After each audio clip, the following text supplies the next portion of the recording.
지난주에 빛이 있으라. 제가 이 빛이 있으라, 이 빛이 뭐라 그랬죠? 예수님이라고 말했어요. 그러니까 이건 예수님의 탄생으로 여러분 이해하면 됩니다. 그리고 예수님이 오셔서 나뉘어지는 십자가의 이제 예수님의 죽으심으로 그렇게 이해하면 됩니다. 그러니까 이게 신비한 거예요. 이게 창세기에서 이렇게 예수님으로 끄집어내서 말씀을 본다는 건 굉장히 신비합니다. 그렇게 빛이 있으라 했기 때문에 이 빛이 이 땅에 오면서 예수님을 통해서 우리가 구원을 얻었어요. 구원을 받은 우리가 또한 구원받은 그 사람들은 이제 우리가 둘째 날을 통해서 완전히 찢겨지되 나의 옛사람, 성경은 이걸 겉사람이라고 말해요. 겉사람. 나의 세상 가운데 방황하고 살아가고 왔던 무엇이 길인지 모르고 그렇게 살아왔던 내 겉사람이 완전히 찢겨져 나가야 됩니다. 그래서 우리가 주보에 보시면 맨 위에 에베소서 4장 22절에 말씀을 읽겠습니다. 시작. 너희는 유혹의 욕심을 따라 썩어져가는 구습을 따르는 옛사람을 벗어버리고. 아멘. 이것이 둘째 날에 이루어지는 거예요. 우리가 정말 세상 유혹의 욕심을 따라서 썩어져가는 것을 따르며 살아왔던 내 옛사람, 겉사람이 완전히 찢기는 것. 그러니까 둘째 날은 뭐냐 하면 죽는 날입니다. 죽는 날이야. 나의 옛 자아가 죽는 거예요. 찢어지고 죽고. 그래야지 우리가 이제 예수님을 닮아가는 그 성화, 거룩한 삶을 우리가 살아갈 수가 있다는 겁니다. 그냥 내 자아가 무너지고 하나님의 의지가 내 안에 심겨지는 날입니다. 그런데 하나님 앞에 이 내 뜻을 내려놓는다는 게 쉬운 게 아니에요.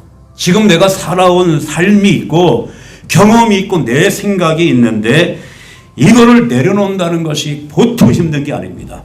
그래서 예수님은 그걸 보여줬어요. 겟세마네 동산에서 정말 하나님 할만하시던 이 잔이 지나가게 없어서 그러나 나의 언대로 마옵시고 아버지의 뜻대로 해달라고 하면서도 얼마나 이게 힘들면 예수님이 기도하실 때 땀방울이 핏방울 되어서 이렇게 쏟아졌다고 말씀해 줍니다. 이미 그렇게 예수님께서 이 십자가가 무엇인지의 속성이 이미 예수님이 기도하셨던 겟세마네에서 이루어진 거예요. 그러니까 우리가 이제 겟세마네 동산에서 예수님이 기도하신 거를 내적 십자가라고 말해요. 내적. 내 안에서 이루어진 십자가. 그리고 골고다에서의 십자가는 외적 십자가로 그렇게 여러분들이 이해하면 됩니다.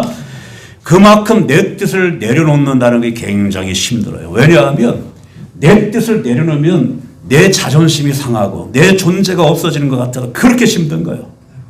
그래서 모든 싸움이 일어나고 불화가 일어나고 합평이 깨어지는 것이 내 뜻을 내려놓는 것이 그만큼 힘들기 때문에 그 안에 싸움이 일어나는 겁니다. 불화가 일어나는 거예요.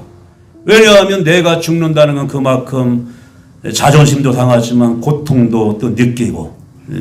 그러나 이렇게 하지 못하면 둘째 날로 머물러 버리는 거예요. 넘어가지 못하는 겁니다. 그래서 사도 바울도 굉장히 자기의 어떤 강한 게 많았어요. 그러나 예수님을 만나면서 그것이 무너지고 찢겨지면서 고백한 것이 우리가 주보에 보시면 위에 두 번째 갈라디아서 2장 20절 시작.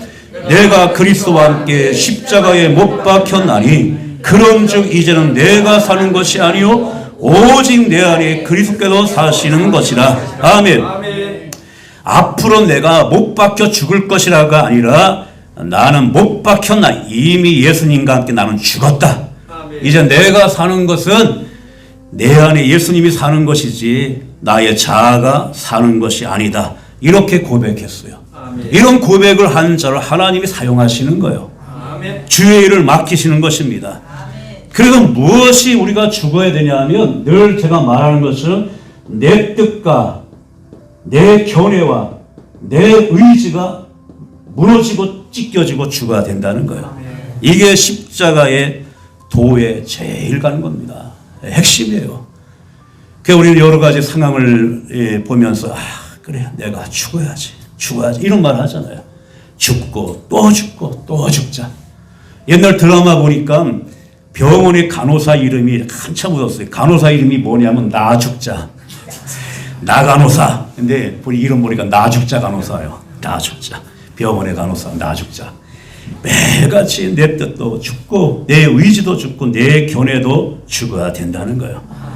우리가 첫째 날의 역사, 이 빛이 있으라, 이 역사는 예수님을 우리가 나의 주로 입술로 고백하면 바로 내 안에 주님이 임하여집니다.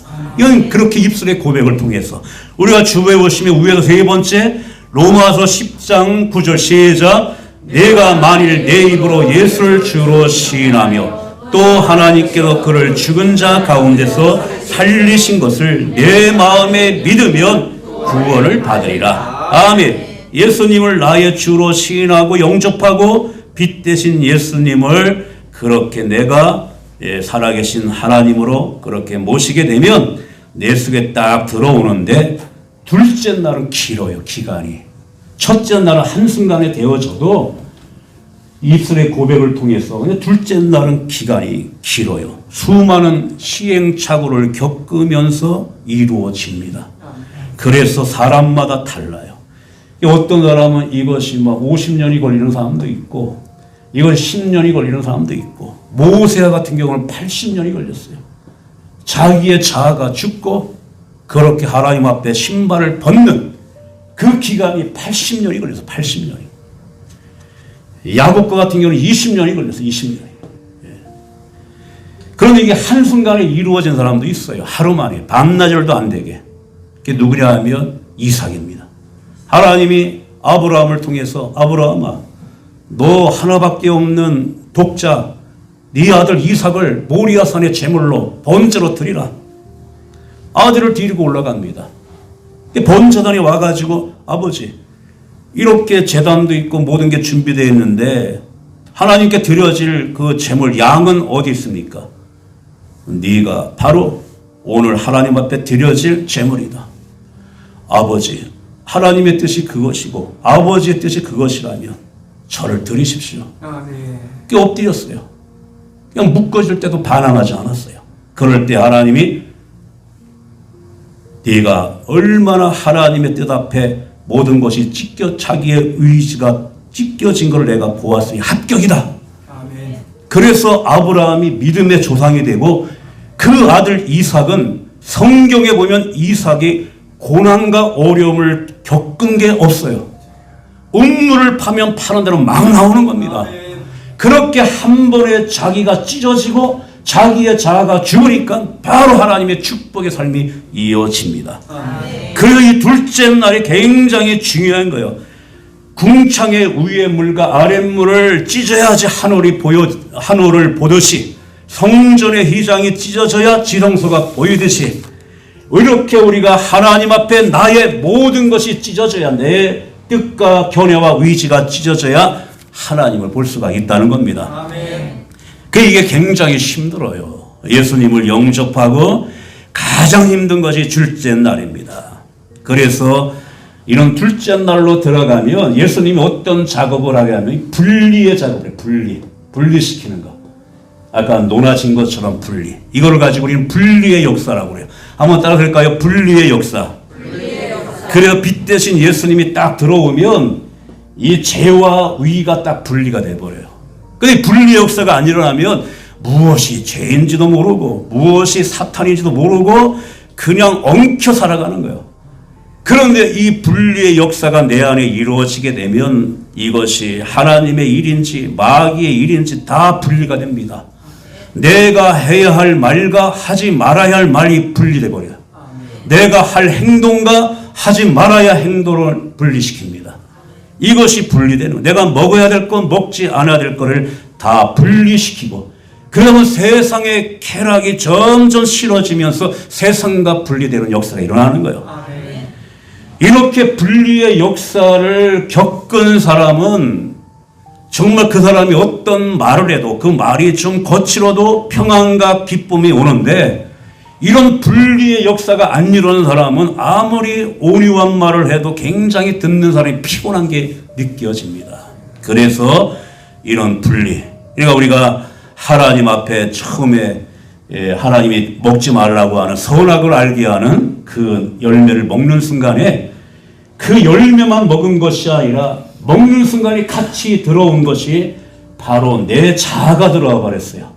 내 뜻대로 살고 싶은 독립된 이 자아가 딱 들어와 버린 거예요. 내 마음대로 살아가는. 그래서 둘째 날의 역사는 독립된 내 자아를 하나님 앞에 반납하는 게 둘째 날입니다.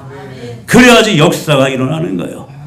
내 생명 가지고 내 주장 가지고 내가 살아있는 것을 죽이고 하나님의 생명이 나타나게 하는 게 둘째 날입니다. 우리가 이제 위에서 주보에 보시면 네 번째 고린도후서 4장 11절 시작. 우리 살아있는 자가 항상 예수를 위하여 죽음에 넘겨짐은 예수의 생명이 또한 우리의 죽을 육체에 나타내게 하려 함이라. 아멘. 우리 살아있는 자는 독립된 내 자아, 살아있는 내 자아를 말하는 겁니다. 이게 항상 죽음에 넘겨져야 된다는 거예요. 죽이지 못할 때는 내 안에 있는 성령님이 그 일을 해버려요. 그러니까 이 나라적으로도 막 이 어려움이 오게 하고 또 내가 살아가는 모든 생업을 또 건드려 놓기도 하고, 왜냐하면 이런 것을 통해서 어떻게 하든 깨져야 되기 때문에 그렇게 역사하는 거예요. 우리의 속사람이 하나님의 능력이 나타나기 위해서는 겉사람이 쪼개져야 된다는 거. 그래야지 내 안에 예수님의 어떤 능력과 주의 향기가 나타나는 거예요. 마리아가 예수님이 오실 때에 자기가 가지고 있는 비싼 향유를 가지고 와서 그걸 깨서 예수님의 발에 붓고 긴 머리카락으로 발을 닦았어요. 그러니까 그 깨진 향유가 온 집에 가득합니다. 깨져야 예수의 향기가 가득한 겁니다. 가득한 거 예수의 향기가. 그렇게 우리가 주님 앞에 이렇게 우리가 헌신하고 주님 앞에 이렇게 예배 드리는 것도 굉장히 이게 쉬운 게 아니에요. 사단은 어떻게 하든 우리를 많은 것으로 유혹합니다. 오늘같이 이렇게 비가 오고 몸이 늘어지고 피곤하면 더 눕고 싶고 더 자고 싶고 굉장히 그래요. 막 여기저기 막 그냥 힘들고 교회 가기도 싫고 막 이런 게. 그런데 이런 내 자아가 죽고 순종하는 것이 사실 이렇게 주님 앞에 나올 수가 있는 겁니다. 그러니까 우리는 늘 깨지고 내려놓고 죽어야 하나님의 역사가 일어난다는 거예요. 가정에도 마찬가지입니다. 가정에도 이제 부모가 자식을 향해서 야 그만해 하면은 딱 그만할 때 이게 깨지는 역사가 일어나는 거예요. 그런데 그만 안 하고 막 그냥 하면 안 되는 거죠. 이는 역사. 모든 게 직장 가서도 상사에게 얼마나 내가 따지고 대들 수도 있지만은 그래도 내가 정말 깨지는 자는 그래도 참는 겁니다. 그렇게 되는 거예요, 이게. 자기의 모든 것. 우리가 이제 잘 아는 것처럼 그리스 신화 중에 한 왕이 전쟁에 나가게 되었어요. 그럴 적에 자기의 어린 아들과 자기의 전 재산을 자기의 스승에게 부탁합니다. 난 전쟁을 나갈 테니까 내 자식을 잘 돌봐달라고. 그렇게 이제 나갔습니다. 이제 그 스승이 자기 아들처럼 여기면서 그렇게 잘 양육을 했어요. 그러니까 아들도 그 스승의 말을 아버지 말처럼 잘 듣고, 그 스승의 이름이 뭐냐 하면 그 스승의 이름이 뭐 같아요? 멘토. 그래 우리는 이것 때문에 저 사람이 나의 멘토야 하면서 멘토라는 그 말이 조력자, 또 나를 도와주는 자, 이끌어주는 자, 그렇게 우리는 사용하는 게 이게 멘토라는 말을 쓰는 겁니다. 영적 신앙생활도 굉장히 멘토가 중요해요. 멘토의 관계가 이루어지기 위해서는 정말 우리가 영적으로 보게 되면 그 멘토가 되어지는 사람도 하나님과의 관계가 좋아야 됩니다. 모든 게 다 좋아야 돼요. 그래서 암만 생각해도 내 생각이 아닌데, 그렇지만 멘토가 그거 아니야 딱 그러면 예 알겠습니다. 이게 좋은 관계가 되는 겁니다. 멘토의 관계. 이제 자식끼리 막 싸우면 부모의 입장에서 야 어따래고 그렇게 싸워? 어때 동생한테 어때 형한테 누나한테 그렇게 싸울 수가 있어? 싸우면 안 돼. 그걸 딱 멈추게 되면 부모와 자식 간에 좋은 멘토가 되는 겁니다. 그런데 더 싸우게 되면 이게 멘토의 관계가 끊어져 버리가 돼야 됩니다. 그런데 우리가 또 알아야 돼요. 제가 사실 뭐 부족하고 연약하지만 그래도 여러분들이 늘 하나님의 말씀을 사모해서 듣고 하는 게 얼마나 감사한지 모릅니다. 저도 뭐 여기 앉아서 예배를 이제 또 말씀을 전해야 되는 상황에서 늘 하나님 앞에 다 맡겨요. 정말 우둔하고 미련한데 내 입술을 통해서 하나님 말씀을 주셔야 됩니다. 어떨 때는 앞이 깜깜해요. 무슨 말씀을 또 내가 준비를 했지만 하나님이 정말 미련합니다. 그래서 또 하나님을 의지하고 또 여러분들이 그래도 부족하지만 제 말씀을 잘 듣고 하는 것이 얼마나 감사한지 몰라요. 사무엘을 보면 엘가나가 나와요. 엘가나의 부인이 2명이었어요. 뭐 그 당시는 뭐 그런 상황이 있으니까 첫째 부인은 브린나, 둘째 부인은 한나. 그런데 이 브린나는 자식이 있어요. 한나는 자식이 없는 거예요. 그러니까 이 첫째 부인 브린나가 한나를 업신여기고 굉장히 미워하고 괴롭게 합니다. 견딜 수가 없는 거예요. 한나가 하나님의 전에 가서 하나님 앞에 그 괴로움을 아버지 앞에 기도하는데 속에 있는 것을 다 끄집어내서 기도하니까 나중에는 이게 겉으로 말이 안 나가고 입술만 움직이는 거예요. 입술만. 여러분들도 그렇게 애절하게 기도할 때는 아마 그런 경험했을 거예요. 그냥 말은 안 나가고 입술만 움직이는. 그런데 그때 제사장이 이제 엘리 제사장이 있는데 엘리 제사장이 한나가 기도하는 것을 보면서도 저 여자가 술 먹고 와가지고 저 술 주정하고 있구나. 이렇게 불러다가 너 어느 때까지 술만 먹고 맨날 술 주정하냐. 술 끊어버리라. 이렇게 얘기하는 거야. 심정도 모르고. 그러면 웬만한 사람은 당신이 지금 그렇게 제사장인데 어떻게 내가 기도하는 것을 술 취했냐고 그렇게 말할 수가 있냐. 그렇게 말할 수 있는데 한나는 정말 자기 있는 사정을 다 얘기합니다. 그러니까 엘리 제사장이 듣다가 이제 한나를 축복을 해줘요. 그리고 정말 이 엘리 제사장은 굉장히 무지하죠. 또 이것이 기도하는 건지 술 먹은 건지도 분별하지 못하는 무지한 제사장이에요, 사실. 그리고 2 아들이 있었는데 얼마나 망나니인지 두 아들을 잘못 키웠어요. 그런데도 한나는 그래도 엘리 제사장이 축복해 주신 그 축복을 붙들고 집에 돌아가 잘 먹으면서 얼굴에 근심이 사라져 버렸어요. 우리가 주에 보시면 밑에서 3번째 사무엘상 1장 18절 시작. 이르되 당신의 여정이 당신께 은혜 입기를 원하나이다 하고 가서 먹고 얼굴에 다시는 근심빛이 없더라. 아멘.